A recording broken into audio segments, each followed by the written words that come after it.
guru sejarah dari SMK Kansila di Karang. Topik pembahasan kita kali ini mengenai karakteristik perjuangan bangsa Indonesia melawan kolonialisme setelah tahun 1908. Sedikit yang perlu kita ketahui, kolonialisme itu mulai merebak dan masuk Indonesia sekitar abad ke-15 dengan tujuan untuk mencari sumber rempah-rempah dan berdagang. Namun lama-kelamaan tujuan dari kolonialisme ini bukan hanya sekedar untuk mencari tetapi untuk menguasai suatu wilayah. Sehingga hal tersebut juga menimbulkan berbagai respon dari masyarakat Indonesia. Salah satunya dengan terbentuknya berbagai organisasi yang dipelopori oleh berbagai tokoh. Kita lanjut ke pembahasan kita. Jadi saya akan bertanya kepada Pak Guru, hal apa sih yang mendasari terbentuknya organisasi sebagai upaya perlawanan rakyat Indonesia terhadap kolonialisme? Oke, baik. Yang pertama itu mengedepankan organisasi modern. Itu yang pertama. Kemudian yang kedua itu bersifat nasional. Kemudian yang ketiga memiliki visi yang jelas. Dan yang ketiga, yang terakhir itu dipelopori oleh kaum pelajar pada saat itu. Oh, jadi ciri utama perjuangan. Jadi ciri utama yang mendasari terbentuknya organisasi perlawanan rakyat Indonesia pasca tahun 1908 itu kan mengedepankan organisasi modern, bersifat nasional dan memiliki visi yang jelas. Oh, oke. Hal apa saja yang mendasari terbentuknya organisasi sebagai upaya perlawanan rakyat Indonesia terhadap kolonialisme Belanda? Oke, baik. Di sini kita berbicara tentang kolonialisme, berarti kita berbicara tentang perjuangan bangsa Indonesia dalam mengusir penjajah. Ya, di sini dibagi menjadi dua. Ya. Yang pertama itu perjuangan secara fisik atau pertempuran dan juga perjuangan. Kemudian non fisik itu menggunakan organisasi. Hal tersebut ditandai dengan munculnya golongan intelektual baru asli pribumi, ya, serta berdirinya organisasi pergerakan nasional. Oh, baik Pak.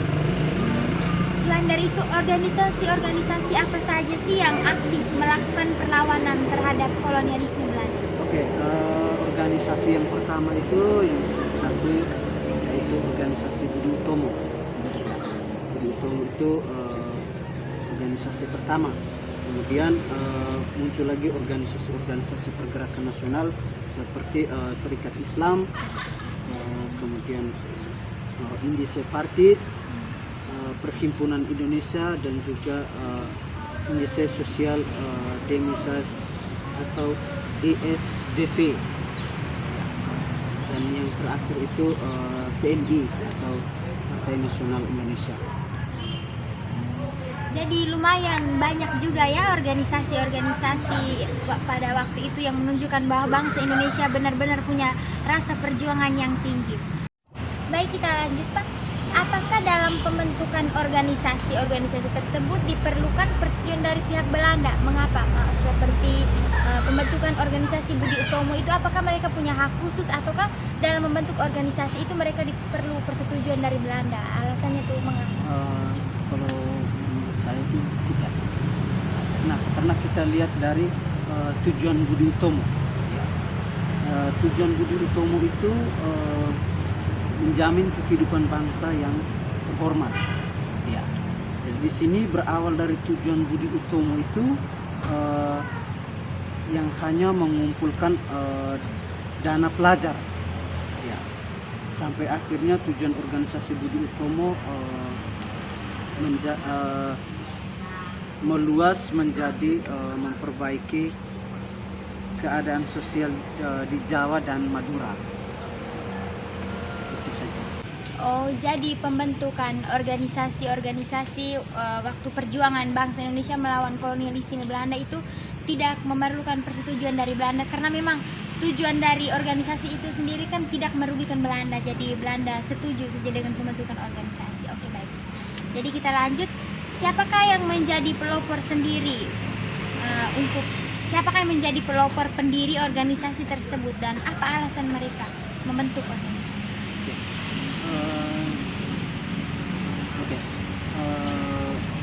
Untuk pelopornya itu di sini Budi Utomo sebagai pelopor lahirnya organisasi Pergerakan Nasional. Budi Utomo disebut sebagai organisasi Pergerakan Nasional yang pertama, ya, didirikan oleh Dr. Sutomo pada 20 Mei tahun 1908. Di organisasi ini sendiri memiliki anggota yang terdiri dari mahasiswa Stovia.